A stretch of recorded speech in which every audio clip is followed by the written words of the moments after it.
All right, in this video, we're going to talk a little bit about the different factors that have affected human population growth throughout history. So here you can see a graph of human population growth recently, and you can see it's growing pretty quickly right now. The size of the population is still increasing, but the rate of global growth is starting to decrease, and you can see it's the line flattening just a little bit, but we're still growing pretty quickly. So demography is the scientific study of the human population.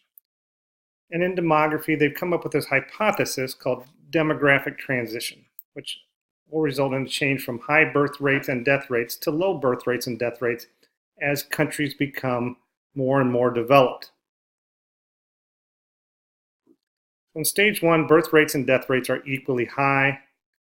This is what you see in kind of the developing countries. And as the technology improves, as healthcare improves, as sanitation improves, we move into stage two. Death rates begin to fall, but birth rates still remain high. And then in stage three, both birth rates and death rates drop. So in stage three, the growth rate should be zero. And we see this in some of the developed countries. We can also look at things like age structure or age pyramids to learn about the population, where it is now and where it's heading in the future. It compares the number of people in each age category and in the males and female ratio as well. And we typically divide it into three groups. We got the pre-reproductive, the reproductive, and the post-reproductive.